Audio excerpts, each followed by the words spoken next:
لیکن جب خدا نے دیکھا کہ 1.25 کا مجمع منہ پھیر کر چلا گیا علی سے، قدیر کے پیغام کو نہیں پہنچایا، تو پروردگار نے کربلا کے ذکر کو کو باقی رکھنے کے لیے ان سوالات کے مقابلے میں تنہا جناب زینب کا انتخاب کیا. واہ واہ واہ صلی اللہ محمد والے محمد. اور کائنات کی شہزادی جناب زینب کبریٰ ایک طرف، 1.25 لاکھ کے ہونے کے باوجود آج گھروں میں غدیر نہیں پہنچا، لیکن تنہا جناب زہرا جناب زینب سلام اللہ علیہا نے وہ کام کیا کہ آج وہ بھی حسین کو مانتے ہیں جو اسلام سے تعلق نہیں کرتے. جناب زینب کبریٰ نے وہ کام کیا کہ جن کا عقیدہ اسلام کا نہیں بھی تھا، انہوں نے امام حسین کو یاد رکھا، کربلا کو یاد رکھا، کربلا کو فراموش نہیں کیا. واہ واہ واہ. جس خاندان کی خواتین اتنی مضبوط ہوں، اس خاندان کے مرد کتنے مضبوط ہیں. شاعر نے کیا خوب کہا، شاہ مردان شیر یزدان قوت پروردگار، لا فتح الا علی لا سیف الا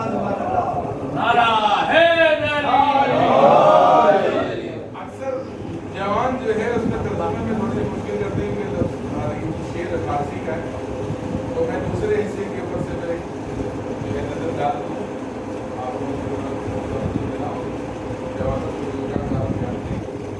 لا فتح، یہ فتح فتح والا نہیں ہے جو شکست کے مقابل میں.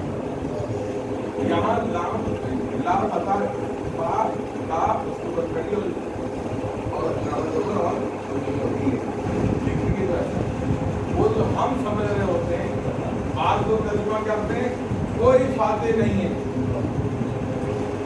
کوئی فاتح نہیں ہے علی کے سوا، اور کوئی تلوار نہیں ہے ذوالفقار کی سوا. یہ غلط ہے. یہاں فتح شجاع مرد کے لیے استعمال ہوتا ہے، عربی لفظ یعنی جو فارسی لفظ ہے یہ اور اس کے بعد خان لفظ، یہاں کس کے لیے استعمال ہوتا ہے؟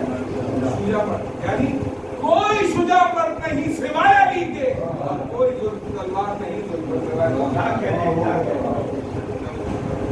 باقی خدمت میں یہ عرض کرنا چاہ رہا تھا کہ جس گھر کی خواتین اتنی مضبوط ہوں کہ 1400 سال گزرنے کے باوجود بھی آج بھی جناب زینب کبریٰ کی سزا ابتدا میں بلند رہے ہیں اسلام.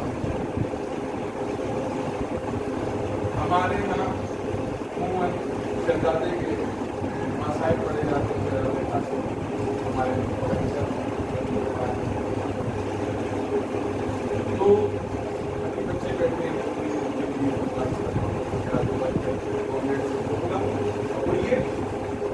بات تو بچے بات تو بعض دفعہ اس ترتیب سے اشتباہ کا شکار ہوتے ہیں، اور وہ اشتباہ کیا ہو کیسے،